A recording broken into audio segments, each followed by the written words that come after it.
boom, your identity. It's an illusion. Whoa, hold on a second. We're diving deep into this crazy idea.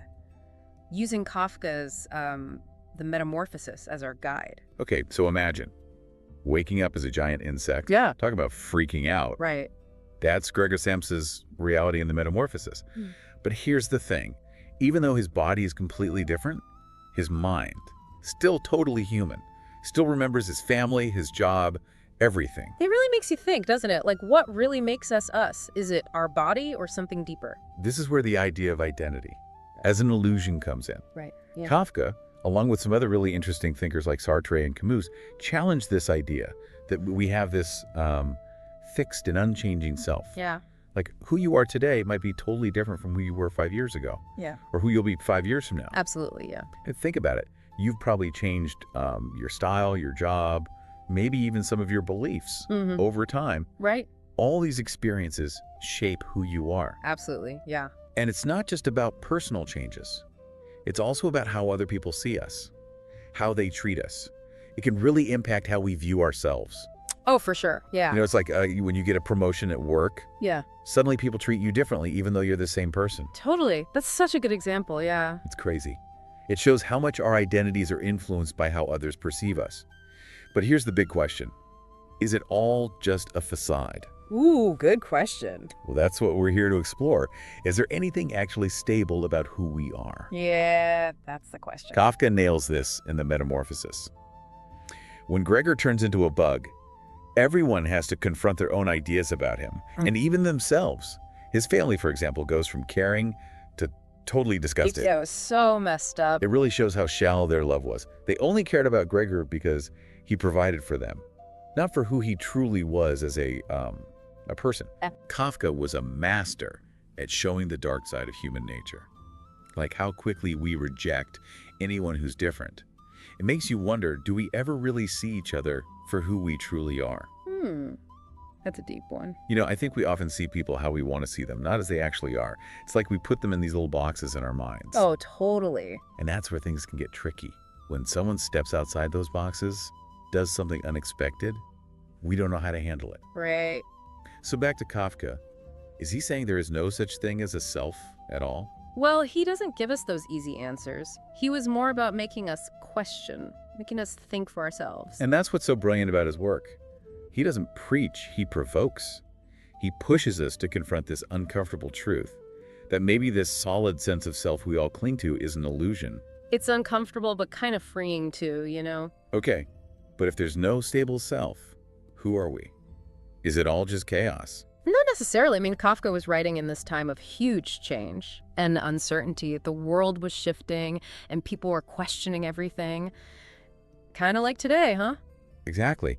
And even though he was exploring these dark and existential themes, there's also this sense of hope, right? Yeah. Like even though we might not have all the answers, just the act of questioning, searching for meaning, that's what makes us human. Yeah.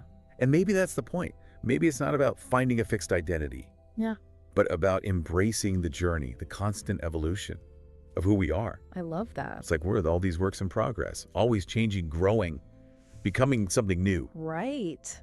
So are we just at the mercy of our experiences then? Does everything that happens to us just mold us into someone new, whether we like it or not? Oh, hold on. That's where things get even more interesting. Kafka wasn't the only one thinking about all this. Philosophers have been debating the self for centuries. Really? And guess what? They don't all agree. Oh, tell me more. I need some philosophical fuel for my brain right now. What are some of these different perspectives? Well, there are some, like Sartre, who believe in radical freedom, saying we have the power to choose who we are, regardless of our circumstances. Oh, that's powerful. So we're not just victims of fate. Exactly. But then you have others, like the Stoics, who emphasized acceptance, believing that while we can control our actions, a lot of what happens to us is out of our control. So it's about finding peace within that reality. Wow. So many different perspectives. It's making my head spin a little, but in a good way. Right. But how does this all connect back to Kafka and the Metamorphosis? That's a great question, and it leads us right into the heart of why this story is so powerful. Think about it, Gregor's transformation into this grotesque creature. That's a metaphor for the way society tries to define us, to put us in these neat little boxes Yeah. based on our appearance, our job, our social status. It's like he's trapped in this monstrous form that everyone rejects, even though inside, he's still the same person. Exactly, and it forces us to ask what happens when we don't fit into those expectations.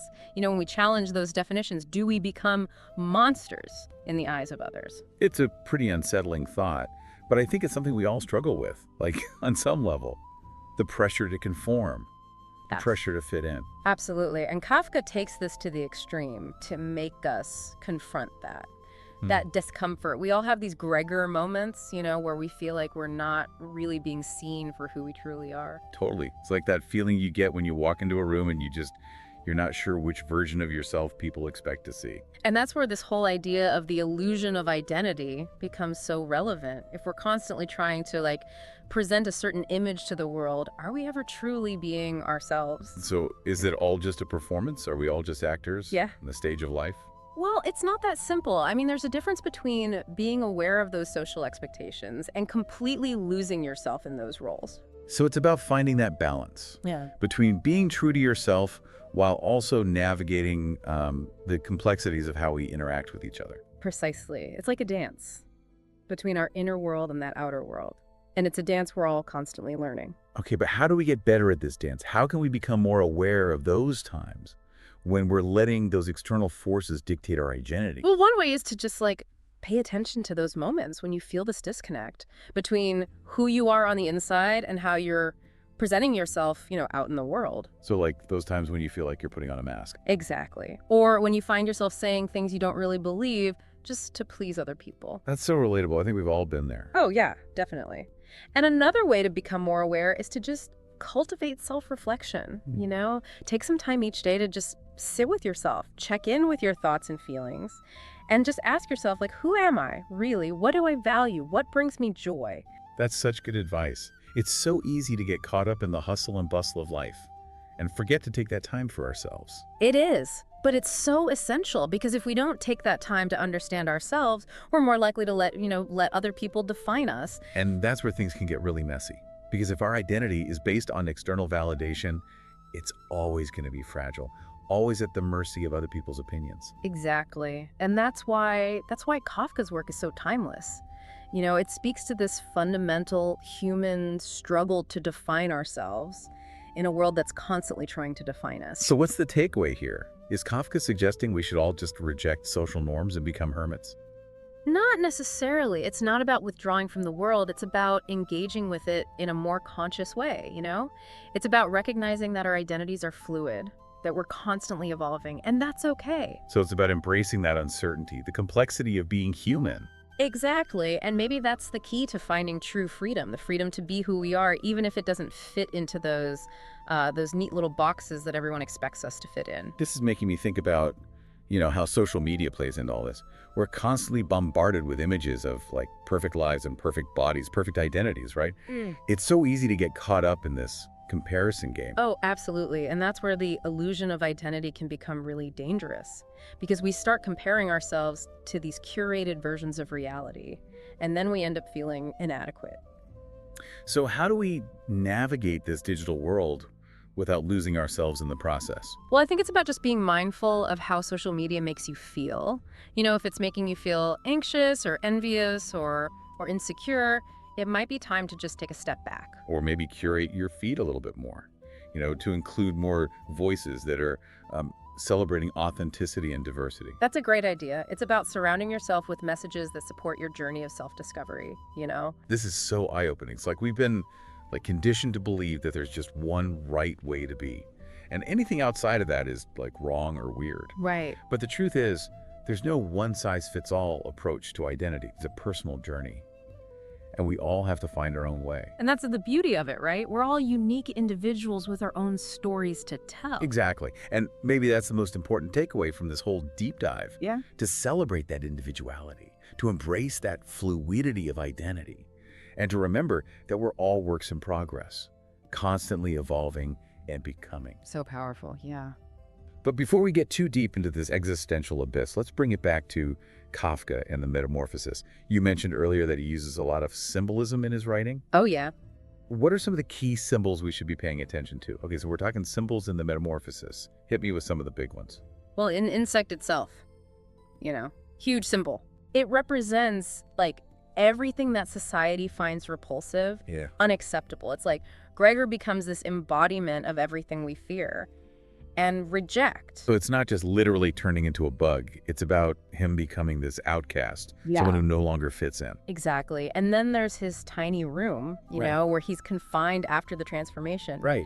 That symbolizes isolation. You know, how his world shrinks after he becomes this other... It's like his physical confinement reflects his emotional and social imprisonment. Precisely. And even the food. The food he eats or can't eat. Oh, yeah. That becomes symbolic, too. He can no longer enjoy the things that used to nourish him. So it's like he's lost his appetite for life itself. Exactly. And all these symbols work together to create this feeling of unease, this sense that something's deeply wrong. It's like Kafka's using these symbols to really get under our skin, make us feel that weight of Gregor's situation. And that's the genius of his writing, right? It's not just telling a story, it's creating an experience. Okay, so we've covered the symbols, the philosophy, but what about the practical stuff? How do we actually apply all this to our own lives? Well, it starts with just being aware. Right. Paying attention to those moments when you're letting other people dictate your identity. Right. Those times when you're not being true to yourself. So like when you're trying to impress someone or fit in with a certain group. Exactly. Or when you're making choices based on like what you think you should do rather than what you actually want to do. It's about being more conscious of our motivations, right? Asking ourselves, why am I doing this? Yeah. Is this really me or am I just trying to please someone? Exactly. And it's also about being more accepting of ourselves. Even the parts we don't like or that we think are unacceptable. Yeah. Because let's be real, we all have those parts, We do. The messy, imperfect, even monstrous parts of ourselves. Oh, yeah. Right. And it's okay. It's okay to have those parts. That's what makes us human. And the more we can accept them, the less power they have over us. It's like that saying, what we resist persists. Exactly. So instead of trying to suppress those parts or hide them, what if we embrace them? What if we integrated them into our whole selves? That's a radical idea, but I love it. It's about accepting all of who we are, not just the parts that we think are, acceptable, likable. And it's about recognizing that we're all works in progress. We're constantly evolving and becoming. This has been such a mind-blowing conversation. I feel like I have a whole new perspective on identity, on myself, on everything. That's the power of Kafka. He makes us question everything. And in the process, we discover new truths about ourselves and about the world. So as we wrap up this deep dive, what's the one thing you want our listeners to take away from this conversation? I want them to remember that identity is not this fixed destination. It's a journey, a constant process of becoming. And it's a journey that's unique to each of us. So embrace the uncertainty, embrace the fluidity, the messiness of it all. Exactly. And remember, you're not alone in this journey. We're all in this together. Wow, what a powerful message.